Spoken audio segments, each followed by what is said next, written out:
Good afternoon everyone. आज Haryana GK की पहली क्लास है और 2-3 दिन से इसको स्टार्ट करना था पर डिले होते होते फाइनली आज वेडनेसडे को हम इस क्लास को पढ़ना शुरू करते हैं।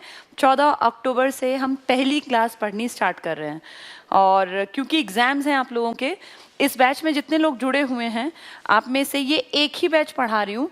ये ओल्ड जनरल स्टूडेंट्स भी इसी बैच में जुड़े हुए हैं जो कि पुराने मई से हमारे साथ हैं और न्यू जनरल वाले स्टूडेंट्स भी इसी में हैं और जो एचटैट स्पेशल है वो भी इसी में है और जो स्पेशल हरियाणा जीके वाले बैच के स्टूडेंट्स हैं जिन्होंने स्पेशल हरियाणा जीके के लिए एडमिशन लिया वो भी इसी में हैं क्योंकि सिलेबस सेम है। कोई फर्क नहीं पड़ता मैं किसी भी बैच में पढ़ाऊं, हरियाणा को सेम ही पढ़ाना है। उसकी वही नदियां रहनी है, वही गठन रहना है, वही जिले रहने हैं, वही खासियत रहनी है। और सिर्फ ये हरियाणा नहीं, ये हर सब्जेक्ट में है। मैं किसी भी अगर बैच में पॉलिटिकल साइंस पढ़ाती हूँ तो ये थोड़ी होता है कि मैं बैच में अलग अलग पॉलिटिकल साइंस पढ़ाऊंगी। पॉलिटिकल साइंस चाहे मैं ओल्ड में पढ़ाऊँ, न्यू में पढ़ाऊँ, एचटेट में पढ़ाऊँ या किसी बैच में पढ़ाऊँ, चाहे दिल्ली पुलिस में, पॉलिटिकल साइंस सेम रहेगी। ऐसे ही हिस्ट्री सेम रहेगी, ऐसे ही हरियाणा जीके भी सेम रहेगी। हरियाणा जीके 2 तरीके से पढ़ाऊंगी।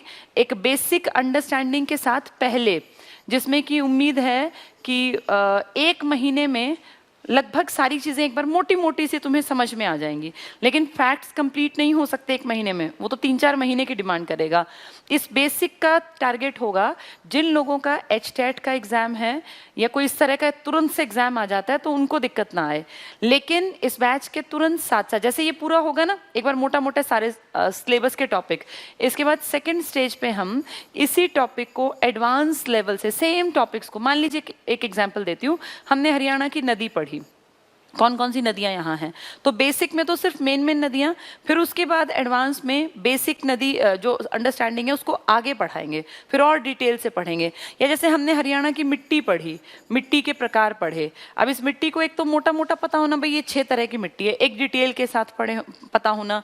ऐसे ही history Haryana, history of Haryana ये पढ़ा, एक तो मेन सिर्फ समझ होना एक फैक्ट के साथ। तो एडवांस में हम थोड़ा सा डिटेल से पढ़ेंगे, लेकिन डिटेल से पढ़ने के लिए हमें फिर 2-3 महीने एक्स्ट्रा चाहिए। और एचटेट वालों का पेपर आ गया अब नवंबर में, तो 21 का अगर पेपर है तो आप ये मान के चलो हम कोशिश में रखेंगे कि 15 तारीख तक हमारी चीजें कंट्रोल में हो, यानी 1 महीना। आज 14 अक्टूबर है, 15 नवंबर तक हम इसको एक बार मोटा मोटा सारा देख लेंगे। उनके में सिर्फ 10 नंबर का आना है, पता कुछ नहीं है। 10 में भी बहुत ज्यादा मेहनत करनी पड़ेगी। ऐसा नहीं कि 10 है तो कुछ भी पूछ बहुत आसान पूछेंगे, टफ पूछेंगे वो। तो एडवांस लेवल के लिए हम नवंबर के बाद काम करना स्टार्ट करेंगे और फिर नवंबर, दिसंबर, जनवरी जब तक भी जरूरत रहेगी हम हरियाणा जीके को पढ़ेंगे। ठीक है, तो अब यहाँ जो पढ़ना स्टार्ट करेंगे वो बिल्कुल एक बेसिक समझ के साथ, ताकि हम लोगों को चीजें रटनी ना पड़े। एडवांस लेवल पे बहुत सारी चीजें रटनी भी पड़ेंगी, जैसे आंकड़े तो हमेशा ही रटने पड़ते हैं। आंकड़ों में समझना क्या होता है वो तो भैया रटने हैं। जैसे हर एक जिले का, कई बार मैंने देखा, आप देखना पुराने पेपर, 4 जिले दे दिए और कह दिया क्षेत्रफल के अनुसार बताओ, घटते क्रम में बढ़ते क्रम में। तो हर एक का यानी 22 जिलों का टोटल एरिया पता होना, तो उसको तो फिर रटना ही पड़ेगा ना। वो कोई ये तो है नहीं कि आप समझेंगे उसको। भाई आंकड़े हैं मैथ्स के, तो वो 4-2-7-7 है या 3-2-1-5 है या 1668 है या 1662 है, तो रटने पड़ेंगे। एडवांस लेवल पे जाके हम चीजों को याद करने की भी कोशिश करेंगे। मैं यहाँ बहुत सारी चीजें ऐसी बताऊंगी जो आपको ईजी लगेंगी फिर एग्जाम के टाइम पर। ठीक है, चलिए आज से शुरू कर रहे हैं हरियाणा। तो हरियाणा के बारे में, क्योंकि जितने लोग जुड़े हैं सब हरियाणा वाले ही होंगे, ऑब्वियसली कोई झारखंड बिहार का तो कोई क्यों पढ़ेगा हरियाणा को, हरियाणा के पेपरों में ही आना है।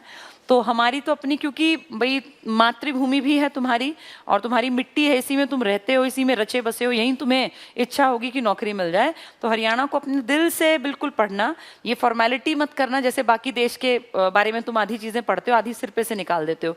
यहाँ की मिट्टी के कण कण से तुम्हारा लगाव जुड़ाव होना चाहिए और वैसे ही यहाँ की पढ़ाई से भी।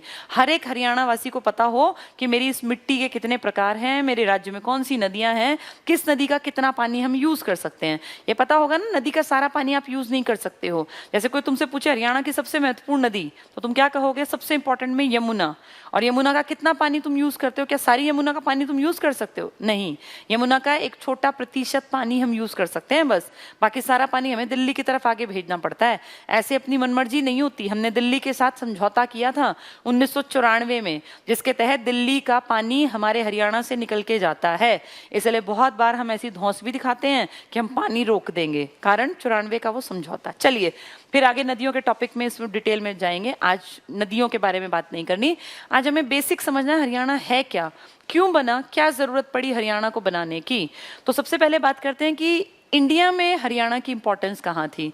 इतिहास से अगर उठाएं तो इतिहास में हरियाणा एक बहुत इंपॉर्टेंट भूमि रहा, क्योंकि जितने वेद लिखे गए, जितनी आपकी उपनिषद, पुराण, आपकी महाभारत में, रामायण में भी, और नकुल दिग्विजय, पता नहीं कितनी किताबों में, हीनयान महायान की जो आगे किताबें बनी बौद्ध धर्म की, जैन धर्म की, इन सब में कहीं ना कहीं हरियाणा का नाम आया। इससे एक बात तो क्लियर है कि हरियाणा आज से बसा हुआ या 1966 से बसा हुआ नहीं है। हरियाणा ऐतिहासिक गौरवमयी गाथा के साथ हरियाणा को पढ़ा जाता रहा है। वो अलग बात है कि स्टेट के नाम पे एक अलग स्टेट बाद में बना, लेकिन इतिहास गवाह है कि हरियाणा ने बहुत सारी लड़ाइयों को देखा। हरियाणा में बहुत सारे ऐसे वंशों के राजाओं ने काम किया जो कि इतिहास में अपना नाम स्वर्णिम अक्षरों में दर्ज कर गए। तो इतिहास से उठा के अगर देखते हैं तो हम सबसे पुराने अपनी किताबें जिनको हम मान सकते हैं, जिनको आप वेद कहते हैं, वेदों में भी इतिहास में इसका वर्णन है। और वेद से एक स्टेप अगर और पीछे जाओ, हड़प्पा, तो हड़प्पा की तो कितनी ही साइट्स हरियाणा में हैं। हड़प्पा की ही तो ये जो राखी गढ़ी वाला इलाका है पूरा, ये पूरी जो बेल्ट है ना, हिसार, सिरसा, फतेहाबाद वाली, इनफैक्ट सोनीपत तक में जो ये पूरी बेल्ट है, यमुना वाली, घग्गर वाली, ये सारे इलाके वही तो हैं जो राजा महाराजाओं के टाइम के थे। हड़प्पा का इतिहास हम पढ़ नहीं पाए, आद्य ऐतिहासिक, लेकिन हड़प्पा के टाइम में भी हमारे यहाँ तक बनावली, आपके यहाँ पर, आपके यहाँ जो ये पूरे बेल्ट है ना घग्गर वाली, जो ये पुरानी सरस्वती थी, ये तो पूरी हड़प्पन साइट्स थी। तो आप ये मान के चलो कि हमारा इतिहास बहुत पुराना है। पर क्योंकि हड़प्पा वाले हमसे पढ़े नहीं गए, तो इसलिए उनको इतिहास के चैप्टर में अलग से पढ़ेंगे, जितना कुछ हमें आइडिया लगा। हम बात करते हैं वेदों से, क्योंकि हम ये मानते हैं कि हमारे इंडिया के वेद प्रामाणिक हैं और हम बहुत इज्जत के साथ वेदों का एक ऊपर स्थान मानते हैं। और हमारे यहाँ बड़े बड़े लीडर्स ने भी, याद होगा, कहा था वेदों की ओर लौटो। तो वेदों में सबसे प्राचीन वेद जिसका नाम है ऋग्वेद, इसमें हरियाणा का जिक्र हुआ है। ये कितनी बड़ी बात है। ऋग्वेद जो सबसे प्राचीन वेद है, जिसमें 1500 ईसा पूर्व से 1000 ईसा पूर्व के बीच के इतिहास में लोग क्या खाते थे, क्या पहनते थे, क्या काम करते थे, उनका व्यवसाय और सब कुछ लिखा है, उसमें हमारे हरियाणा का नाम आया। और हमारी उस मिट्टी का नाम वहां लिखा रज हरियाणे। रज हरियाणे, रज मतलब होती है मिट्टी, यानी हरियाणा की मिट्टी। तो हमारा इतिहास में वेदों में नाम लिखा गया है रज हरियाणे। सिर्फ वेद नहीं, ढेरों किताबों में हमारा नाम मिला। इसका इसलिए बता दिया क्योंकि ये कई बार एग्जाम में आया है, रज हरियाणे। ठीक है, ऐसी एक किताब है मनुस्मृति। आप जानते हैं स्मृति को हम ये मानते हैं बहुत सारे लोग कि शायद ये घटा बढ़ाकर दिखाई गई हैं। मतलब मनुस्मृति स्मृति आधारित हमारी जो किताबें हैं उनमें सबसे प्राचीन है। और ये ब्राह्मणों का जब सर्वोच्च काल था, शुंग काल, जो स्वयं एक ब्राह्मण था, शुंग काल, उसमें लिखी गई थी मनुस्मृति। और इस मनुस्मृति में हमारे एक तरह से लॉ एंड ऑर्डर हैं उस टाइम के, लॉ एंड ऑर्डर। और आप अच्छी तरह जानते हैं लॉ एंड ऑर्डर की किताब को आप आज कह देते हैं संविधान। तो एक मोटी मोटी सी बात है, ऐसा कहीं देश नहीं मानेगा, ये सिर्फ हरियाणा वाले मान रहे हैं, बाकी देश इस बात से आपकी से सहमत नहीं है। पर क्योंकि हरियाणा पढ़ रहे हैं, हरियाणा की मिट्टी में बैठे हैं, तो हरियाणा के बारे में जो बातें मानी जाती हैं वो हम करेंगे।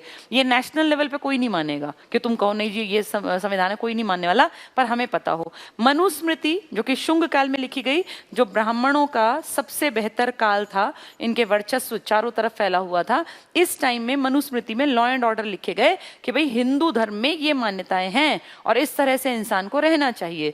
इस मनुस्मृति को एक तरह से उस टाइम लॉ एंड ऑर्डर के रूप में संविधान का नाम, संविधान नहीं कहा, ये वर्ड ही नहीं पता था, लेकिन ये मान लिया भाई इसमें लॉ एंड ऑर्डर है तो इस संविधान की तरह काम करेगी।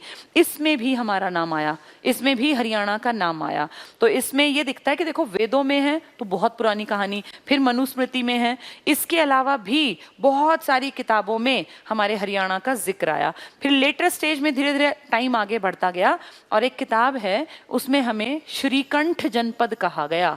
श्रीकंठ जनपद, ये भी हमारा ही नाम है हरियाणा का। ये कहाँ लिखा गया है? हरिशेन ने एक किताब लिखी है उसमें। तो हरिशेन की जो बाण भट्ट ने जो लिखी है, बाण भट्ट, इसकी किताब में, हरिशेन नहीं सॉरी बाण भट्ट, बाणभट्ट की है ना हर्षचरित, उसमें लिखा गया, उसमें भी हमारा नाम आया है श्रीकंठ जनपद। बाणभट्ट में अणा है ना, इससे अणा को याद कर लेना। तो बाणभट्ट की किताब में हमारा नाम क्या है? श्रीकंठ जनपद। ऋग्वेद में मिट्टी ऐसा नाम हमारा रज हरियाणा, यानी हरियाणा की माटी। मनुस्मृति में भी हरियाणा का नाम आया और हमें मनुस्मृति में ब्रह्मावर्त कहा गया। ब्रह्मावर्त, अब ये पूछ लेंगे, कई बार ऐसे एग्जाम में पूछा गया है। मनुस्मृति में हमारा नाम ब्रह्मावर्त है, ब्रह्मा की भूमि। हमारा नाम ऋग्वेद में रज हरियाणे है, हरियाणा की माटी। और हमारा बाणभट्ट की किताब में हमारा नाम है श्रीकंठ जनपद। तो इससे ये तो आइडिया लगा तुम्हें कि हमारा नाम इतिहास में दर्ज है। तो कुछ किया होगा, कुछ हुआ होगा यहाँ, तभी तो इतिहास में लिखा गया। अब ये धीरे धीरे धीरे धीरे चीजें चलती रही। इतिहास फिर कभी पढ़ेंगे, सिर्फ एक इंट्रोडक्शन दे रही हूँ कि हम इतिहास में भी हमारा नाम दर्ज है। आगे आगे बढ़ती रही चीजें और हमारे ऊपर जैसे विदेशी आक्रमण हुए मध्यकाल में, फिर उन विदेशी आक्रमणों ने दिल्ली में अपना गढ़ बना लिया। जैसे सल्तनत काल था तो पहले लाहौर राजधानी थी, फिर दिल्ली राजधानी थी, फिर आगरा राजधानी ले गए। तो जब दिल्ली राजधानी थी ना, तो हमारा एक बड़ा हिस्सा दिल्ली के साथ अटैच था। हम दिल्ली के एरिया, क्योंकि देखो दिल्ली को हमने घेर रखा है। दिल्ली की जो लोकेशन है ना, दिल्ली को हमने, यहाँ भी दिल्ली के, ये मान लो दिल्ली है, यहाँ भी हम हैं, इधर भी और इधर भी, यहाँ ये पूरा हिस्सा हमने कवर कर रखा है दिल्ली का। तो जब दिल्ली सल्तनत का काल था, दिल्ली सल्तनत का दौर था, तो ये पूरा इलाका, जैसे आज एनसीआर है ना, इस तरह से मान लो ये पूरा इलाका हरियाणा का दिल्ली में था। और ये जो मैंने घेर के दिखाया है, आप इसको आइडिया भी लगा सकते हैं। सबसे ऊपर सोनीपत है, तो दिल्ली के उत्तर में हम टच करते हैं सोनीपत, हमारा सोनीपत टच करता है। फिर दिल्ली के इस तरफ में आपका ये जो है ना झज्जर टच करता है। फिर इस तरफ आप जाएंगे तो आपका गुरुग्राम टच करता है। और सबसे नीचे अगर देखेंगे आप तो आपका फरीदाबाद टच करता है। यानी हरियाणा के 4 जिले दिल्ली की 3 तरफ बाउंड्री को टच करते हैं। हमारे 4 जिले दिल्ली के 3 तरफ। कभी भी डायरेक्शंस की जब बात हो ना, तो न्यूज़ पढ़ा जाता है, नॉर्थ ईस्ट वेस्ट साउथ। हम सिर्फ दिल्ली के ईस्ट में नहीं हैं, क्योंकि ईस्ट में दिल्ली के यूपी टच है, उत्तर प्रदेश टच है। बाकी दिल्ली के नॉर्थ में हमारा सोनीपत पड़ता है, दिल्ली के वेस्ट में हमारा झज्जर, और दिल्ली के साउथ वेस्ट की तरफ हमारा गुड़गांव, और साउथ की तरफ हमारा फरीदाबाद पड़ता है। तो दिल्ली, अगर पूछें दिल्ली के कितनी तरफ हरियाणा है, तो दिल्ली के 3 तरफ हरियाणा है। दिल्ली को हरियाणा के कितने जिले टच करते हैं, तो 4 जिले, सोनीपत, झज्जर, गुड़गांव और फरीदाबाद। ठीक है, वापस आते हैं। पहले हम इसी का पार्ट थे, हमें दिल्ली का ही पार्ट मान लेते थे। लेकिन फिर बाद में 57 की क्रांति हुई, 1857 की क्रांति। इस क्रांति के बाद हरियाणा को पंजाब का हिस्सा मान लिया कि भाई हरियाणा पंजाब का हिस्सा है। यानी जो अब तक दिल्ली के साथ टच थी, अब वो पंजाब के साथ एरिया काउंट कर दिया। कोई बात नहीं, पंजाब के साथ काउंट कर लो, दिल्ली के साथ, हमें कोई फर्क नहीं पड़ता, कोई दिक्कत नहीं थी ना, हमें कोई बुरा लगा कि हम पंजाब के साथ चले गए। लेकिन 1857 की इस क्रांति के बाद चीजें थोड़ी थोड़ी बदलने लगी और 1925 आते आते 1925 आते आते दिल्ली में एक बैठक हुई। और ये बैठक किसकी है? ये है अखिल भारतीय मुस्लिम लीग की बैठक। मुस्लिम लीग का पूरा नाम अखिल भारतीय मुस्लिम लीग। जैसे कांग्रेस के वो थी ना अखिल भारतीय स्वराज पार्टी, याद होगा ना, कांग्रेस खिलाफत स्वराज पार्टी, तो ऐसे इसका पूरा नाम है अखिल भारतीय मुस्लिम लीग। मुस्लिम लीग का एक सेशन हुआ 1925 में दिल्ली में। और ये मुस्लिम लीग क्या कह रही है? ये कह रही है कि हरियाणा को इसमें से निकालो, पंजाब में से, और दिल्ली का हिस्सा बना दो, दिल्ली का हिस्सा बना दो पंजाब से निकाल के। ये मुस्लिम लीग कह रही है हमारे बारे में, हरियाणा के बारे में, कि पंजाब से निकाल के किस में मिला दो? दिल्ली में। बैठक दिल्ली में हो रही है। 1925 की जो डिमांड कर रहे हैं ना, ये एक आदमी है जिनका नाम है पीरजादा। बहुत सारी किताबों में पीरजादा नहीं लिखा है, अगर लिखा मिले well and good. Pirzada Mohammad Hussain, बहुत सारी किताबों में सिर्फ मोहम्मद हुसैन भी लिखा है, वो एक ही आदमी है। तो इस आदमी का नाम है पीरजादा मोहम्मद हुसैन। 1925 में ये अखिल भारतीय मुस्लिम लीग की बैठक दिल्ली में, वहाँ अध्यक्ष हैं, और ये खड़े होकर इस बात को कहते हैं कि भाई हरियाणा जो है, ये क्यों बोल रहे हैं समझ रहे हो? क्योंकि हरियाणा का एक हिस्सा मुस्लिम कम्युनिटी का भी था, मेवात पूरा मुस्लिम एरिया था, पानीपत में बहुत सारे मुसलमान हरियाणा में भी तो हैं। तो ये दलील देते हैं कि भाई पंजाब के साथ क्यों मिक्स कर रखा है इसको, और हरियाणा वाला जो ये इलाका है हरियाणा वाला, ये दिल्ली के साथ मिलना चाहिए, जबकि हम थे पंजाब के साथ। तो मोहम्मद हुसैन की ये बात, ठीक है, ऐसी 1000 बातें लोग करते हैं, आई गई हो गई। 3 साल बाद फिर से बैठक होती है जिसमें ये बात दोबारा उठी। बैठकें तो हर साल हुई, लेकिन ये बात दोबारा उठी 1928 में। और 1928 की ये बैठक देखो, 1925 की बैठक है, फिर 1928 की बैठक है। ये बैठक थी मेनली मुस्लिम लीग की, और किसने बात उठाई थी? ये पीरजादा मोहम्मद हुसैन ने। लेकिन इस बात को यहीं छोड़ दिया गया, काम नहीं किया, कार्यवाही नहीं की। 28 में सर्वदलीय सम्मेलन, तुम्हें याद है सर्वदलीय? मैंने आपको हिस्ट्री में पढ़ाया होगा, कुछ को पता होगा, कुछ को नहीं पता होगा, एक बार फिर बता देती हूँ।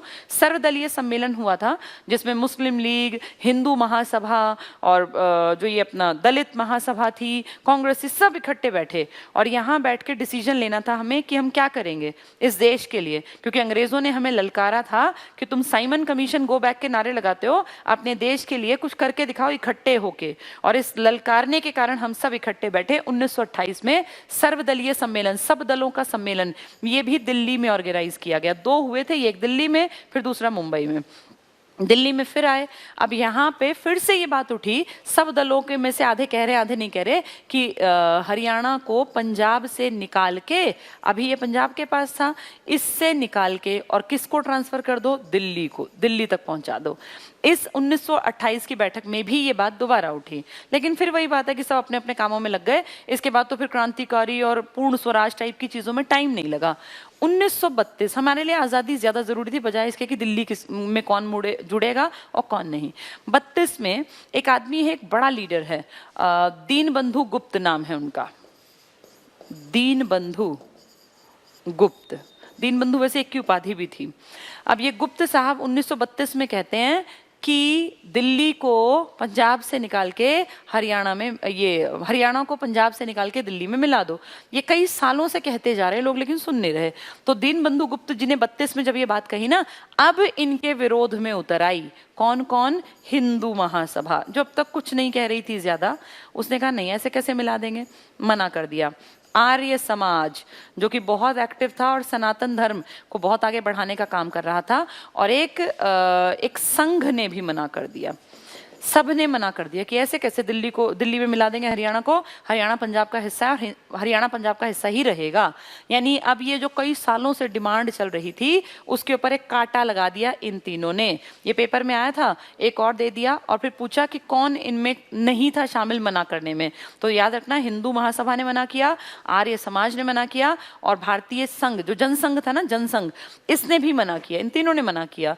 चलो ये बात वहीं छोड़ दी कि क्यों फालतू में लड़ रहे हो, पहले देश को आजाद करा लो ना, तुम्हें यही फालतू के काम है कि इससे निकालो और इसको दो, जैसे हैं वहां रहो, पहले आजादी की डिमांड करो। ये बात यहां दब गई, बस इतनी हो के हिस्ट्री में, और फिर चैप्टर क्लोज। क्योंकि इसके बाद गांधी जी और वो सब चीजें इतनी एक्टिव होंगी कि अपनी अपनी सल्तनत और इन सब के लिए लड़ना अपने राज्य के लिए किसी के दिमाग में नहीं सूझा। ये बस 3 सन याद रखना, 25, 28 और 32, बस इसके बाद आजादी आ जाएगी, फिर किसी को कोई मतलब नहीं है। अब आजादी आ गई 1947 में। 1947 की इस आजादी ने हमारे ऊपर असर डाला, क्योंकि आप जानते हैं कि पंजाब सिर्फ हमारा नहीं था, एक पंजाब पाकिस्तान का था और एक पंजाब भारत का था, और उस भारत के पंजाब में हरियाणा का हिस्सा था। तो अब हमारे ऊपर असर आएगा, और इसका असर देखने में आएगा। एक पेप्सू भी हमारे में से ही था, PEPSU। पेप्सू क्या है? Patiala and eastern Punjab states union, जो बाद में पंजाब का हिस्सा बनेगा। तो जैसा पंजाब आज है ना, पंजाब अकेला ये नहीं था। अब आप इसको दिमाग में थोड़ा सा एक्सप्लेन करने की कोशिश करो, समझाने की अपने आप को, कि पंजाब का मतलब था पूरा हरियाणा, पूरा पंजाब, हिमाचल प्रदेश का हिस्सा, पहाड़ी इलाका, ये सब पंजाब था। पटियाला वाला जो पंजाब है ना, ये पूरा इलाका, ये पूरा पंजाब था। अब इस पंजाब को बना तो लिया, लेकिन किसी भी चीज को अचीव करना आसान होता है, मेंटेन करना मुश्किल, और वही दिक्कत हमारे सामने आई। हमारे जो पहले सीएम बने पंजाब के, वो बने गोपी चंद्र भार्गव। गोपी चंद्र भार्गव ये फर्स्ट सीएम ऑफ पंजाब है। अच्छी बात है, सीएम बन गए, काम शुरू हो गया। लेकिन काम शुरू होने से पहले ही अड़चने बीच में आने लगी। क्यों? क्योंकि ये जो पूरा पंजाब था ना, जो हमारे पास पंजाब था, अब उस पंजाब में बहुत सारी कम्युनिटीज रहती थी। और ये आपस में एक जैसी न खान पान में थी, न रहन सहन में, न विचारधारा में। तो ये ऑब्वियस सी बात है कि ये आपस में लड़ेंगे, कुछ ना कुछ तो गड़बड़ मिलेगी। तो 1947 में जीसी भार्गव जी की सरकार तो आ गई, सीएम तो बन गए, लेकिन लोग इनके विपक्ष में थे। क्यों? क्योंकि इस इलाके में पंजाब का बोलबाला था, यानी पंजाबी भाषियों का बोलबाला था, और पंजाब ही इसका नाम था, पूरा इलाका पंजाब कहलाया। तो जो हरियाणा की जनता थी, जो ये हिंदी भाषी लोग थे, इनको लगा ये तो हमारा निग्लेक्शन है, हमारे ऊपर कोई ध्यान ही नहीं दे रहा, ये तो नाम ही पंजाब है तो हम पंजाबी थोड़ी बोलते हैं, और हम पंजाबी बोलेंगे भी नहीं। बहुत सारे लोगों ने हम क्यों सीखे पंजाबी, हम क्यों बोले पंजाबी। खैर, जीसी भार्गव जब कंट्रोल नहीं कर पाए चीज़ों को, तो इनके खिलाफ अविश्वास प्रस्ताव लाया गया, और अविश्वास प्रस्ताव से इनकी सरकार हटा दी गई, सरकार गिर गई। तो जो पंजाब का पहला सीएम था जीसी भार्गव, गोपी चंद्र भार्गव, ये हरियाणा को बिलोंग करते थे, सिरसा से थे, और उस टाइम में एमबीबीएस की डिग्री थी, यानी हाईली क्वालिफाइड, तेज दिमाग आदमी था। 2 या 3 बार ये सीएम बने हैं, और ये इंपॉर्टेंट हस्ती हैं, तभी 2-3 बार सीएम बन सकता है। कोई एमबीबीएस की डिग्री लेना कोई हंसी खेल आज भी नहीं है। मैं आज से 100 साल पुरानी 70 साल लगभग पुरानी बात कर रही हूँ, ठीक है। तो आप देखो, अविश्वास प्रस्ताव से हट गए तो ठीक है, दूसरा सीएम आएगा। अब दूसरा सीएम आएंगे जिनका नाम है भीमसेन सच्चर। भीमसेन सच्चर, आदमी बदला, प्रॉब्लम एज इट इज है। क्या करें जी, पंजाब में अब जो इस तरफ वाला इलाके के लोग हैं, यानी हरियाणा वाले, वो कह रहे हैं भाई पंजाब ठीक है, मान लिया पंजाब का अंग है, लेकिन तुम हमारे ऊपर थोपो मत कि हम पंजाबी सीखें, हम पंजाबी भाषा का यूज करें। क्योंकि ये जो पुराने वाले हैं, ये कह रहे हैं कि पंजाबी को हम लोग अपनी ऑफिशियल लैंग्वेज बनाएंगे, तो उस बात से हमें दिक्कत है हिंदी भाषी इलाके में। तो भीमसेन सच्चर ने कहा ठीक है, एक काम करते हैं, एक फॉर्मूला दिया इन्होंने, गांधी जी के जन्मदिन से एक दिन पहले 1 अक्टूबर 1949 एक फॉर्मूला आया। 1 अक्टूबर, आधी जनता इसको 2 अक्टूबर टिक कर देगी, पेपर में कई बार पूछा गया, ये गांधी के जन्मदिन से पहले है। फॉर्मूले में क्या कहा गया कि पंजाब पंजाब रहेगा, कोई टेंशन मत लो, हिंदी भाषी जो क्षेत्र है ना, हिंदी भाषी, हम इसको 2 हिस्सों में एज्यूम कर लेंगे। है एक पंजाब, लेकिन 2 हिस्से मान लेते हैं, एक पंजाबी भाषी हो गया भाई, नाम जिनके नाम पर है, और एक हम हिंदी भाषी बना लेंगे। तो फिर इससे क्या फायदा होगा जी? इससे ये होगा कि हिंदी वालों को लगेगा कि भाई उनका इलाका अलग है। इतने तक भी निभ गया, कोई बात नहीं। वैसे इसका हमने विरोध किया, सच्चर फॉर्मूले से जनता खुश नहीं थी, पर चलो कोई बात नहीं, फिर भी चलती रही गाड़ी कि लड़ झगड़ के, जैसे एक घर में रहना होता है, ठीक है भैया लड़ लो झगड़ लो, रहना तुम्हें इसी में है। चलती रही गाड़ी, चलती रही। हिंदी भाषी खुश नहीं थे, उनको लग रहा था उपेक्षा हो रही है, निग्लेक्शन हो रहा है, फिर भी 5-7 साल जैसे तैसे करके बात निकल गई। इसके बाद तीसरा स्टेज 1956, अब देश में एक बहुत बड़ा स्टेप लिया गया इंडिया में, और कहा गया कि इंडिया में स्टेट्स बनेंगे, यानी इंडिया में 56 से पहले राज्य वैसे नहीं थे जैसे आज हैं, तो स्टेट्स बनेंगे, राज्यों का गठन किया जाएगा, राज्यों का गठन। जब ये बात हमें पता चली तो हम भी खुश हुए कि अच्छा राज्यों का गठन होगा, हम भी अपना राज्य बनवाएंगे। हिंदी भाषी लोगों को लगा हम भी अपना, हिंदी भाषी मतलब हरियाणवी मेनली, हमें लगा हम भी अपना नया राज्य बनवाएंगे। ठीक है भैया, बनवा लेना। 56 में, ये जो 56 में गठन हुआ ना, इससे पहले की 2-3 साल की कहानी भी सुन लो। 1953 एक राज्य है आपके देश में, साउथ में आंध्र प्रदेश, ये सबसे पहले बनाना पड़ा था, क्योंकि यहाँ एक आदमी भूखे रह रह के मर गया था, आमरण अनशन कर लिया उसने कहा मेरा स्टेट बना दो आंध्र प्रदेश, नहीं तो मैं मरूंगा, हैदराबाद। तो भाई जनता तो ऐसे रोज के काम है, भूख हड़तालें बैठती है, कोई बात नहीं।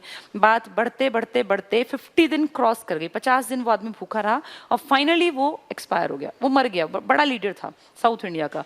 उसके मरते ही जनता में एकदम से आक्रोश की लहर, और जगह जगह पुलिस स्टेशन फूंक दिए, बिल्डिंग जला दी। आज़ादी के बाद 1953 सरकार को एकदम से लगा झटका कि भैया ये क्या हुआ, आज़ादी के बाद भी लोग वैसे ही बिहेव कर रहे हैं जैसे आज़ादी से पहले अंग्रेजों के साथ करते थे। तुरंत आनन फानन में अपनी सरकार पे आंच ना आए, दिल्ली से ऑर्डर पास हुआ और आनन फानन में एक स्टेट बना दिया आंध्र प्रदेश। भारत का पहला राज्य आंध्र प्रदेश बन गया, अच्छी बात है।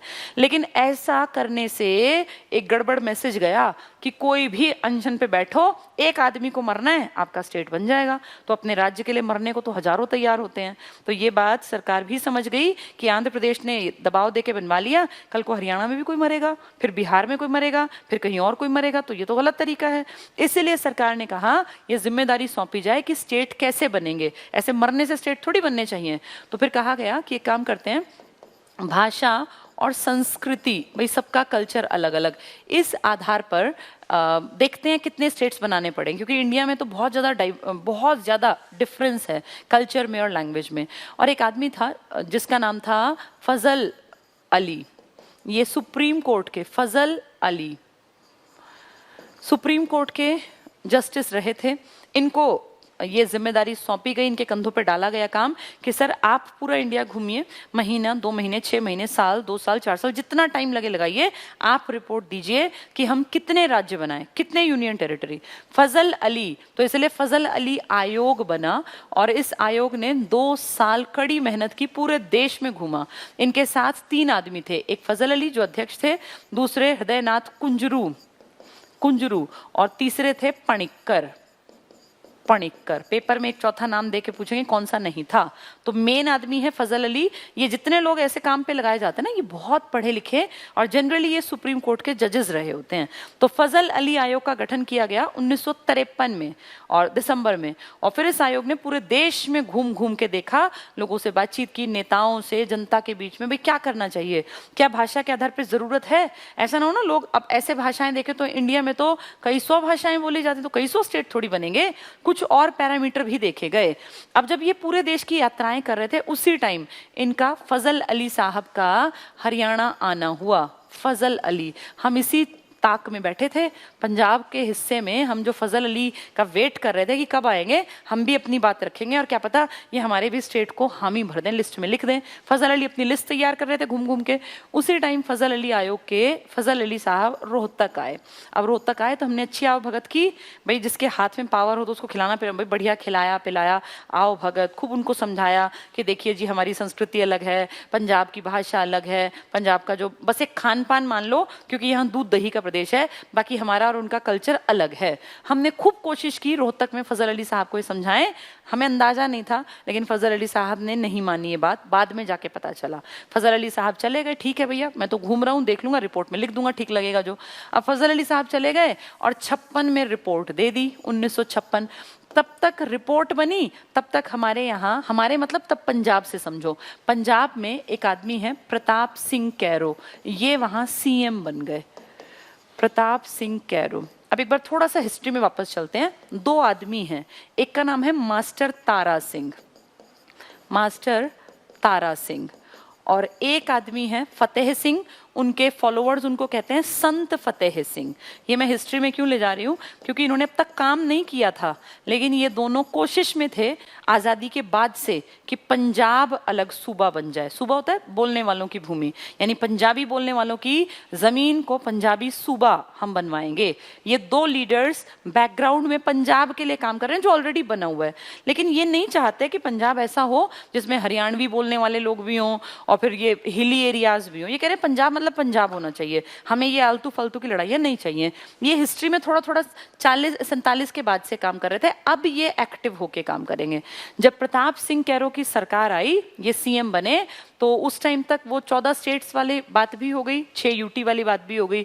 तो उस टाइम में प्रताप सिंह कैरो की सरकार के टाइम पर ये सीएम पंजाब हैं, हमारे यहाँ पर, हमारे मतलब पंजाब में मास्टर तारा सिंह एक्टिव हो गए और इन्होंने लोगों को समझाना शुरू किया कि देखो भाई ये गलत तरीका है, इस लिस्ट में हमारा कहीं नाम नहीं है। पंजाब तो बना दिया, लेकिन उस पंजाब का क्या फायदा जहाँ रोज विरोध होगा, रोज जनसभाएं होंगी, रोज रैलियां निकलेंगी। तो प्रताप सिंह कैरो जो ये आदमी है सीएम, ये एक नियम लागू कर देते हैं और ये क्या कहते हैं प्रताप सिंह कैरो कि मेरे राज्य में, मतलब पूरा पंजाब मतलब हरियाणा भी, पंजाब के हर स्कूल में, तब सरकारी स्कूल थे, पंजाबी भाषा सिखाई जाए अनिवार्य रूप से, हर किसी को पंजाबी भाषा आनी चाहिए। अब यहाँ जाके बात अड़ेगी, क्योंकि अब तक तो चलो कोई बात नहीं, पंजाब के साथ थे, कोई दिक्कत नहीं, नाम ही तो पंजाब था, काम धाम सब कुछ अपना था। लेकिन अब जब ये नियम आ गया, सीएम ने कह दिया हमारे राज्य के हर स्कूल में पंजाबी भाषा कंपलसरी कर दो, तो हरियाणवी बोलने वाले ठेठ हरियाणवी आदमी अपने बच्चे को पंजाबी क्यों सिखाएं। ये बात बहुत बड़ी बन गई और धीरे धीरे यहाँ से जन आंदोलन बन गया, यानी जनता विरोध में आ गई कि भाई हम क्यों सिखाएं अपने 5-5, 6-6 साल के बच्चों को पंजाबी सिखाने का क्या तुक बनता है, तो पंजाबी तब सिखाएं है ना, जब कोई इसमें भविष्य हो। अंग्रेजी सिखा लेंगे, हमें दिक्कत नहीं, अंग्रेजी से भविष्य है, लेकिन पंजाबी हम नहीं सिखाएंगे, अड़ गए इस तरफ वाले लोग। तो 56 में ये बात बहुत तूल पकड़ गई कि भैया ये नहीं होगा, हम इस चीज को, ये सर पे से गई बात कि आप स्कूलों में पंजाबी पढ़ाओगे हमारे बच्चों को, हमारी मर्जी के खिलाफ। ये जन आंदोलन उभरा और इस जन आंदोलन से ये तो क्लियर हो गया कि अब आने वाले भविष्य में जनता विरोध कर रही है तो चीजें बदलेंगी, इतना क्लियर हो गया। इसी टाइम पे जब हमने, हरियाणा के लोगों ने इस भाषा के विरोध में जन आंदोलन किया, इसी दौर में ये एक्टिव हो गए मास्टर तारा सिंह जी। इन्होंने भी कह दिया पंजाबी सूबा, हमें अपना ऐसा पंजाब चाहिए जिसमें कोई हमारा विरोध ही ना हो, जिसमें सिख कम्युनिटी के लोग ज्यादा हों, क्योंकि वो भी दुखी थे ना हरियाणा वाले। जब तब मान लीजिए आपके राज्य में कुछ भी दिक्कत होती है, एक आइडिया ले लीजिए, कोई 2 जिले आपके राज्य में आपस में जो है मार काट कर रहे हैं, तो क्या उसका असर आपके राज्य पे नहीं आएगा? आएगा ना। जाट आरक्षण आंदोलन याद कर लो, रोहतक जला था, असर पूरे हरियाणा पे था। तो अगर पंजाब में हम आंदोलन करेंगे तो इसका सीधा असर पंजाब की इकोनॉमी पे आएगा, पंजाब के नाम पे आएगा।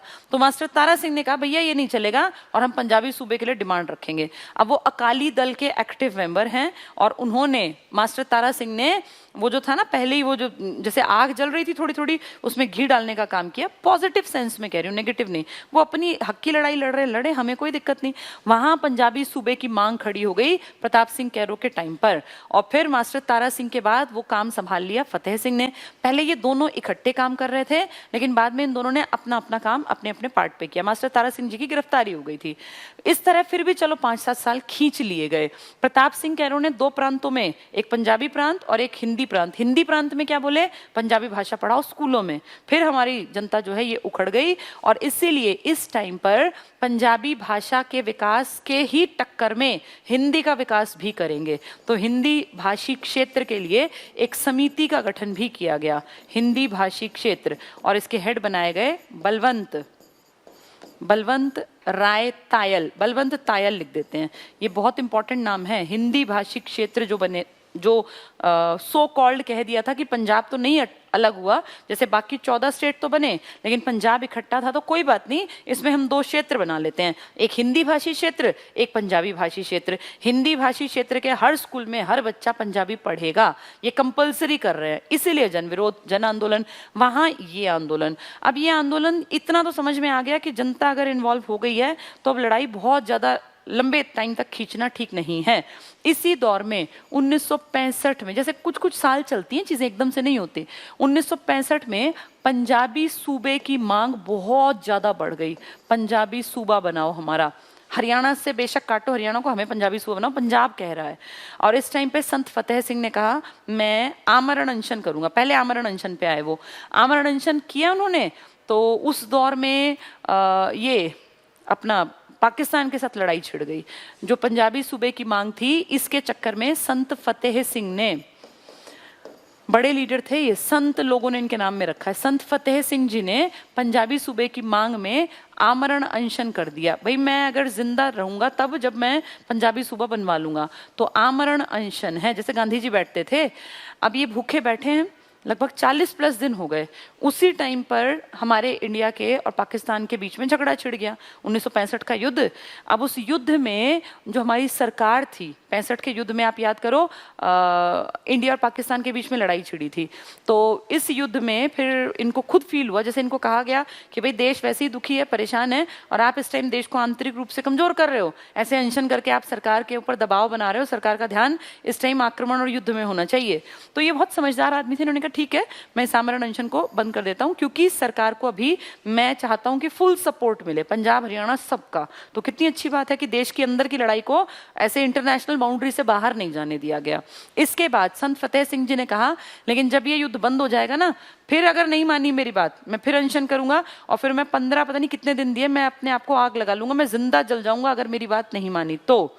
अब ये बात समझ में सबको आ गई 65 उतरते उतरते कि आज नहीं तो कल हरियाणा और पंजाब अलग होंगे। ये सबको समझ में आ गया जब ये इतनी बड़ी बात कर रहा है एक लीडर कि मैं खुद को आग लगा लूंगा, मैं जल के खत्म हो जाऊंगा, और फिर मेरे पीछे दंगे भड़केंगे, लोग मेरे पीछे खड़े, क्योंकि लोग इनको संत महात्मा का दर्जा दे रहे थे। तो ये बात तो क्लियर हो गई कि ये बात बहुत छोटी नहीं है, अब ये गूंज पूरे देश में जाएगी और इस बात से पूरा देश हिलेगा। इस बात का अंदाजा लगाने के कारण 1965 में संसद में जो गृह राज्य मंत्री थे ना, इन्होंने एक बात रखी कि भाई ऐसे ऐसे हरियाणा पंजाब की लड़ाई जो है लगातार बढ़ती जा रही है और ये ठीक नहीं है, आने वाले दौर में नुकसान हो जाएगा अगर हमने अब स्टेप नहीं लिया। इसीलिए एक संसदीय समिति बना दी जाए। संसदीय समिति का गठन किया गया। इस संसदीय समिति के गठन में इसके हेड बनाए गए सरदार हुकुम सिंह। सरदार हुकुम सिंह ये लोकसभा के अध्यक्ष भी रहे थे। तो सरदार हुकुम सिंह को कहा गया भाई आप इसके हेड हैं। इसमें कई लोग लिए गए, हेड मुखिया ये थे। इन्हें देखना था कि क्या हरियाणा पंजाब इकट्ठे रह सकते हैं या अलग करें तो उसके लिए क्या करें। अब सरदार हुकुम सिंह ने चीज़ों को एनालाइज किया और इन्होंने देखा कि भाई अलग तो करना पड़ेगा, नहीं बननी बात, अब ये इकट्ठे नहीं रह पाएंगे, अलग अलग सीमा कर दो, ज़्यादा अच्छे रिश्ते निभा लेंगे।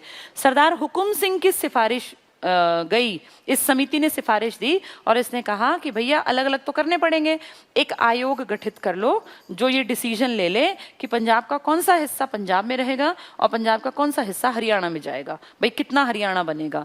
तो आयोग इसके कहने पर, ये समिति है, ये कमेटी के मुखिया हैं, हुकुम सिंह समिति के कहने पर एक आयोग का गठन किया गया। और इस आयोग के गठन, ये आयोग जो गठित हुआ है ना, ये अगले साल हुआ, ये सितंबर की घटनाएं हैं।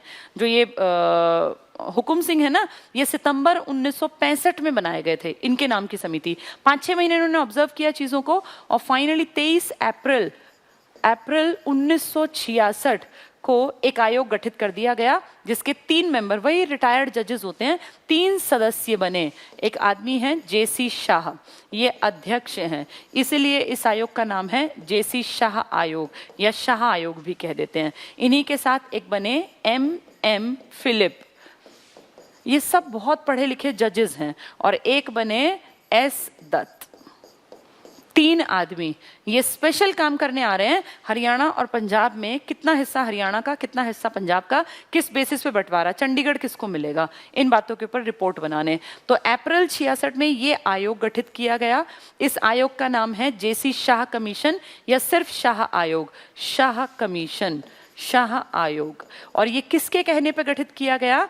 जो नाम इससे पीछे आया था, सरदार हुकुम सिंह के कहने पर आयोग के गठन की संस्तुति की थी इन्होंने सजेशन दिया था कि ऐसे ऐसे गठित कर लो। तो ये बनाए गए पहले एक समिति के मुखिया, संसदीय समिति के, इनके कहने पे आयोग का गठन किया गया और आयोग के मुखिया बने हैं शाह, जेसी शाह कमीशन, शाह आयोग। इसी को आप कह देते हो पंजाब सीमा पुनर्गठन आयोग। नाम से समझ जाओ, अपने काम के अनुसार इसका नाम है। यानी पंजाब राज्य की जो सीमा का दोबारा से गठन होगा ना, भाई पंजाब की बाउंड्री भी तो दोबारा से गठित होगी, कितना पंजाब, तो पंजाब सीमा पुनर्गठन आयोग। एक था राज्य पुनर्गठन आयोग जो 1956 में जिसकी रिपोर्ट आई थी, अब स्पेशल पंजाब सीमा पुनर्गठन आयोग बन गया। इस आयोग का ही नाम है शाह कमीशन, जिसमें 3 मेंबर्स हैं। इन तीनों ने अप्रैल में बनाई ये, और इन्होंने 31 मई को अपनी रिपोर्ट पेश कर दी। लो जी, अपनी ये पकड़ो रिपोर्ट, इतना हिस्सा इसको दे देना, ऐसे ऐसे बना देना। ये रिपोर्ट मई में आ गई, लेकिन इसको पेश किया गया सितंबर में। सितंबर 1966 में ये पेश की गई। लोकसभा राज्यसभा में रिपोर्ट रखी जाती है ना, फिर वो डिस्कस करेंगे, ठीक लगेगा तो उसको हाँ करेंगे, नहीं लगेगा तो वापस करेंगे। तो सितंबर में पेश की गई, और आप ये लगा लो सितंबर में पेश हुई इस रिपोर्ट को नवंबर में ये अस्तित्व में आ गया। 1 नवंबर 1966 को हरियाणा राज्य के रूप में सामने खड़ा हो गया। और जैसे ही हरियाणा राज्य बना, हरियाणा कौन सा राज्य बना है? 17वां राज्य, हमसे पहले 16 थे। और इसी दिन, सेम दिन, चंडीगढ़ पे दोनों लड़ेंगे, ये सब जानते थे। हरियाणा कहेगा मुझे दो, क्योंकि चंडीगढ़ एडवांस्ड शहर था, चंडीगढ़ बहुत सुंदर शहर है, द सिटी ब्यूटीफुल। तो हम लड़ते तो पंजाब भी कहता मैं क्यों छोड़ूं, चंडीगढ़ मेरा है। तो चंडीगढ़ पे लड़ेंगे मरेंगे फिर नहीं मानेंगे, इसीलिए चंडीगढ़ को सेम डे कह दिया इसी दिन कि ये यूनियन टेरिटरी है, न तेरा न तेरा, ये देश का है, ये केंद्र शासित प्रदेश है। हमें शुरू में कहा 5-5 साल के लिए तुम दोनों राजधानी बना लो, फिर जैसा होगा वैसा देख लेना। लेकिन वो 5 साल आज कितने साल बन गए, अब तक ना हमने छोड़ी राजधानी ना पंजाब ने, क्योंकि इतना सुंदर बसा शहर है। अगर हम अपनी राजधानी दूसरी बना लेंगे तो फिर वो सीधी बात है कि वो कहीं ना कहीं पंजाब से प्रभावित हो जाएगा। तो हम और पंजाब कोई सा नहीं छोड़ना चाहते, और अब दोनों की साझी राजधानी है, हम दोनों का साझा हाई कोर्ट भी उसी में। अब हम लड़ते भी नहीं, ठीक है। अब हमने भी मान लिया कि पंजाब का ही हिस्सा, ना पंजाब का हिस्सा ना हमारा, वो यूनियन टेरिटरी है, ठीक है। वैसे प्रशासक जो है वो पंजाब वाला बनता है वहाँ, लेकिन कोई बात नहीं, हमें तो ये मान लो कि भाई लड़ने की क्या जरूरत थी, अलग अलग शुरू में ही सरकार ने कह दिया कि ये यूटी है, ना तेरा कोई सा नहीं लड़ोगे इस पे। तो चंडीगढ़ यूटी कब बना? 1 नवंबर 66। जिस दिन कौन सा राज्य बना? हरियाणा। कौन सा नंबर का बना? 17वां। कई किताबें लिखती हैं, कई बच्चे भी पूछते हैं कि हरियाणा जो राज्य बना है ये कौन सा अमेंडमेंट है, कौन सा संविधान संशोधन है। जो लोग संविधान को थोड़ा सा समझते हैं उन्हें ये बात पता होनी चाहिए कि हमारे देश में कभी भी राज्य बनाने के लिए संविधान में संशोधन नहीं किया जाता। फिर ये क्यों लिखा है जगह जगह कि संविधान संशोधन? ऐसा इसलिए लिखा है क्योंकि हमारे देश के संविधान में आज तक 2 अमेंडमेंट राज्यों के संबंध में हुए हैं, एक 7वां और एक 18वां। ये अमेंडमेंट ऐसा बिल्कुल नहीं कहते कि हरियाणा बना दो या कोई और राज्य बना दो। ये 2 अमेंडमेंट राज्यों के पुनर्गठन से संबंधित चीजों का प्रावधान करते हैं। इसीलिए इस 7वें अमेंडमेंट को 1956 में किया गया था और ये 1966 में। तो कई बार पूछते हैं कि हरियाणा किसके तहत बना? कई किताबें कह देती हैं 7वें के तहत, कई 18वें। मुझे उम्मीद है आपकी बात ये समझ में आ रही होगी कि ये दोनों, इनमें से कोई सा हरियाणा की बात नहीं करता। आप ढूंढ लेना, सर्च करना, कहीं हरियाणा नहीं लिखा, आप पूरा पढ़ लेना, हरियाणा का नाम नहीं आया। लेकिन राज्यों के पुनर्गठन से संबंधित है, और क्योंकि हरियाणा भी एक राज्य है इसलिए बहुत सारी किताबें कहती हैं 7वें से प्रभावित है और बहुत सारी 18वें से। 7वें से ही प्रभावित थे वो 14 राज्य जो स्टार्टिंग में बने थे, और फिर 18वें से जो बाद तक बनते रहे हैं। तो ये दोनों अमेंडमेंट ठीक है, हरियाणा से विशेष कोई संबंधित नहीं है। ये दोनों, हर राज्य का जब भी गठन होगा तो इन दोनों के लिखे हुई बहुत सारी बातों को ध्यान में रख के ही किया जाएगा। तो हरियाणा ना 7वां ना 18वां, इस बात को क्लियर कर लो। फिर भी पूछ ले तो दोनों एक साथ नहीं देंगे, कोई एक देंगे। इनमें किसी में हरियाणा का नाम नहीं लिखा। कौन से नंबर का राज्य बना? 17वां राज्य बने हैं हम। और हमसे बाद में राज्य बना जो ये हिमाचल प्रदेश था ना, जो मैंने बताया पहाड़ी इलाका पहले पंजाब का हिस्सा था, ये भी अलग हुआ। वैसे तो 48 में प्रिंसली स्टेट था, लेकिन फिर 71 में ये भी अलग हुआ। और इसी कारण हमारा जो हाई कोर्ट है वो चंडीगढ़ लाया गया। हमारा पहले ना पूरे पंजाब, हरियाणा का, दिल्ली का हाई कोर्ट लाहौर में था। हम आज़ाद हुए, लाहौर उनके पास चला गया, हम अपना हाई कोर्ट उठा के शिमला में ले आए, मतलब कामकाज शिमला में ले आए। और यही कारण है कि जिसने गांधी को मारा, नथुराम गोडसे, उनकी फांसी भी शिमला हाई कोर्ट से ही आई थी। फांसी लगी उनको अंबाला की सेंट्रल जेल में थी जो फांसी दी गई थी, लेकिन फांसी का जो सारा वो किस्सा चला था वो दिल्ली में नहीं चला। गोली मारी थी दिल्ली में, केस गया था शिमला में। क्यों? क्योंकि तब दिल्ली का, हरियाणा का, पंजाब का, हिमाचल का, सबका साझा हाई कोर्ट था शिमला में। वो तो बहुत लेटर स्टेज में, जब हरियाणा, पंजाब, फिर जब शिमला भी अलग होने लग गया, तब यहाँ जाके 1955 में ये जो प्रेजेंट में आपका हाई कोर्ट है ना, चंडीगढ़ हाई कोर्ट, यहाँ पे आई थी चीजें। टाइम हो गया, ठीक है। ये उम्मीद करती हूँ ये बेसिक सी बातें तुम्हें समझ में आ रही होंगी, ठीक है। तो ये संविधान संशोधन, बहुत सारे लोग 7वां 18वां में चिक चिक करते हैं, कुछ नहीं है ये। हरियाणा किसी में नहीं लिखा। पहले 14 राज्य बने, वो इसके अकॉर्डिंग बने, और लेटर स्टेज में जो बने वो इसके अकॉर्डिंग। तो हम अगर स्पेशल देखें 66 में तो 18वां ठीक है, लेकिन कहें भारत में राज्य पुनर्गठन की बात तो वो 7वां भी गलत नहीं है, ठीक है। तो अब पंजाब से हम अलग हो गए। पंजाब से अलग होने का मतलब ये था कि भैया बस एक बाउंड्री बना लो, बाउंड्री ऑलरेडी थी भाई, इससे ऊपर का हिस्सा तुम्हारा, इसके नीचे का हमारा। तो पंजाब ने जो हिस्सा हमें दिया वो 2 प्राकृतिक नदियों के बीच का दिया। ये 2 नदियां हैं। इस तरफ जो नदी बनाई है ये यमुना नदी है, जो गंगा की सबसे लंबी बड़ी सहायक है, और जो इस तरफ मैंने नदी बनाई है ये है घग्गर। प्राचीन इतिहास की सरस्वती इसी को मानते थे, इसलिए तो कहते हैं कि सरस्वती के आसपास ही सारे भगवान और ये सब बसते थे, यानी हरियाणा के आसपास। तो ये सभ्यता का पालना कहलाता है ये पूरा ये इलाका। तो हमें 2 नदियों के बीच की प्राकृतिक भूमि मिल गई। इसमें पहाड़ भी थे, यहाँ भी पहाड़ थे, और यहाँ नीचे के स्तर में भी ऐसे छोटे मोटे से पहाड़ हैं। तो इस तरह का इलाका नेचुरली, जिसको कह लो तुम बाउंड्री है, 2 तरफ नदियां और ऊपर पहाड़ और नीचे थोड़े थोड़े पहाड़। ये कौन से पहाड़ हैं? जो ऊपर का रीजन है ये शिवालिक रीजन है, और जो नीचे का रीजन है ये दुनिया के सबसे प्राचीन है अरावली पर्वत, बचे खुचे पर्वत, अवशिष्ट पर्वत। यानी हरियाणा के चार इंपॉर्टेंट, दो तो नदियां और दो पहाड़, एक यमुना, एक घग्गर, एक ऊपर शिवालिक जो दुनिया के सबसे नए पहाड़ों में गिने जाते हैं हिमालय, और दुनिया के सबसे प्राचीन में गिने जाते हैं अरावली। तो दुनिया के सबसे नए और पुराने हमारे राज्य में हैं, बहुत ज्यादा ना सही लेकिन एक छोटी छोटी रेंज आप कह सकते हैं, और दो नदियां आपके पास हैं। जब हरियाणा अलग हुआ 1 नवंबर 66 को, तो पंजाब का आधा हिस्सा नहीं दिया हमें 35% हिस्सा दिया। 35% टोटल एरिया पंजाब के का 35% हमें मिल गया, और इस 35% में हमारे 7 जिले बने थे। आज जो आपके जिले हैं ना 22, वो हमने एरिया नहीं बढ़ाया, हमने उसी को काट काट के 35% ही है आज भी। हम ना घटे ना बढ़े, ना हमने किसी को हिस्सा दिया ना अपना हिस्सा लेने दिया किसी को, ठीक है, ना किसी का लिया। तो उतना ही हिस्सा तुम्हारे पास आज भी है, बस उस हिस्से में तुमने टुकड़े ज्यादा बना लिए। स्टार्टिंग जब हुई तो हमें 7 जिले मिले, और ये 7 थे घर, GHAR, गुड़गांव, हिसार, अंबाला, रोहतक, और JK में जम्मू कश्मीर में। ये 7 जिले हैं, गुड़गांव, हिसार, अंबाला, रोहतक, जींद, करनाल और महेंद्रगढ़। 1 नवंबर 1966 को, यानी 1/11/1966 को आपके हरियाणा के पास ये टेरिटरी थी। इस पूरी टेरिटरी को अगर मैं नंबरों में कहूं तो ये 44,212 वर्ग किलोमीटर, 44,212 वर्ग किलोमीटर थी। और अगर मैं कहूं कि इसको माइल्स में दिखाओ, किलोमीटर और मील अलग अलग होते हैं ना, तो आप कहोगे 1,70,70 मील, 1,70,70 स्क्वायर मतलब वर्ग माइल्स। तो 44,212 वर्ग किलोमीटर है और 1,70,70 वर्ग मील है। ये हिस्सा हमें मिला था, आज भी इतना ही है। तब 7 जिले थे, हमने इसके टुकड़े कर करके कितने बना दिए? 22 जिले बना दिए। ठीक है, चलिए ये 22 जिले, बस एक जल्दी से रफ आइडिया देती हूँ, कल पढ़ाऊंगी इसको डिटेल में। आज सिर्फ एक इंट्रोडक्शन देना था कि कैसे बना हरियाणा का गठन। अब ध्यान से बोर्ड पे रखना, पूरा जो आपका ध्यान है वो यहाँ रहे। देखो ध्यान से, सबसे पहले हमें 7 जिले मिल गए। घर, JK में, जम्मू कश्मीर में घर, जी मतलब गुड़गांव, हिसार, अंबाला, रोहतक, जींद, करनाल, महेंद्रगढ़। के मतलब कुरुक्षेत्र नहीं है।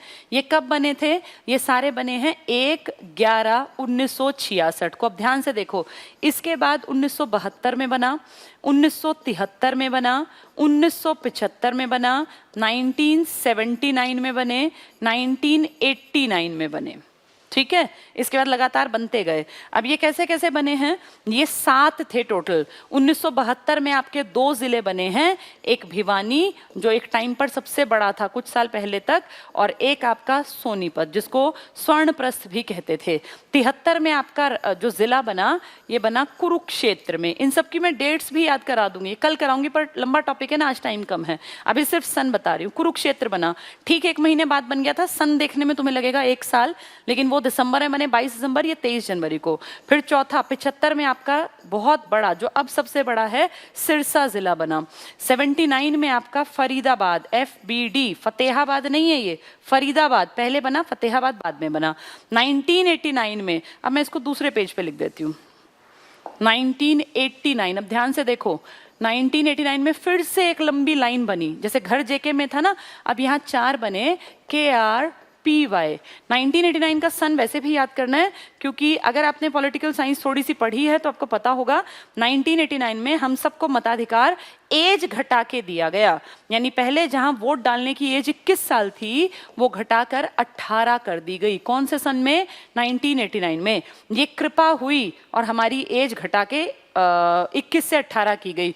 KRPY कृपा से याद करना, कृपया, KRPY 89 में। यहाँ के का मतलब करनाल नहीं है, क्योंकि करनाल पहले था। फिर कुरुक्षेत्र बना था 73 में, अब ये कैथल है, सबसे लेट बना। मान लो 4 जिले दें, कौन सा लास्ट बना? तो कैथल लेट बना है। करनाल पहले से था, कुरुक्षेत्र 73 में, कैथल। R मतलब आपका एक ही है, रेवाड़ी। P मतलब यहाँ क्या है? P से यहाँ पे है, पलवल लेट बनेगा, तो ये P से है पानीपत। और पानीपत की खासियत बता दूं, पानीपत एक ऐसा जिला है जो अच्छी तरह से अलग हुआ था 1989 में, फिर वापस जाके चिपक गया करनाल के हिस्से में, और फिर जाके 1991 में अलग हुआ। तो पानीपत इकलौता ऐसा जिला है जो अलग किया, अपना काम चलाया, वापस मिल गया, फिर वापस अलग किया, अब तब से अलग ही है, इकलौता पानीपत है ये। तो KRPY। इसके बाद 1995 इंपॉर्टेंट है, 1997, फिर 2005, देन 2008, लास्ट इज 2016। 1995 में आपका पंचकुला बनेगा जिला, 97 में आपका F और J फतेहाबाद और झज्जर ये जिले बने। और 2005 में आपका, जिसको अब आप नूह कहते हैं, जो पहले मेवात था, सत्यमेवपुरम था, अब नूह है। और 2008 में आपका पलवल जिला बना, और 2016 में सबसे नया जिला आपका चरखी दादरी बना, जहां फोगाट बहनें भी गिनी जाती हैं। पहले वो भिवानी में गिनी जाती थी, क्योंकि चरखी दादरी भिवानी को काट के ही बना है ना। बहुत सारी बातें हैं। आपने चंद्रावती का भी नाम सुना होगा, वो भी एक बड़ी हस्ती हैं, इन्हीं से जुड़ी। फर्स्ट MLA हरियाणा से, फर्स्ट MP हरियाणा से, फर्स्ट महिला LG हरियाणा से। कल बताऊंगी डिटेल, आज उतना टाइम मेरे पास नहीं है, फिर भाग दौड़ में मजा नहीं आता पढ़ाने का ना। थोड़ा सा एक समझ के लिए बस आज की क्लास मैंने ली थी। तो अब उम्मीद करती हूँ ये सारी बातें तुम्हें समझ में आ गई होंगी। कल इन सबको डेट्स के साथ, दिन, महीने और साल के साथ दोबारा से पढ़ेंगे, ठीक है। तो पंजाब से हरियाणा कैसे अलग हुआ, ये एक अंडरस्टैंडिंग पहले आएगी, तभी हम धीरे धीरे करके कॉन्सेप्ट्स को समझ पाएंगे। चलो आज के लिए इतना बहुत है। उम्मीद करती हूँ सबको समझ में आया होगा। और अब 1-2 दिन में ना सब चीजें मैप से पढ़नी स्टार्ट करेंगे, तभी एक समझ बन पाएगी हमारी, ठीक है। चलिए, थैंक यू।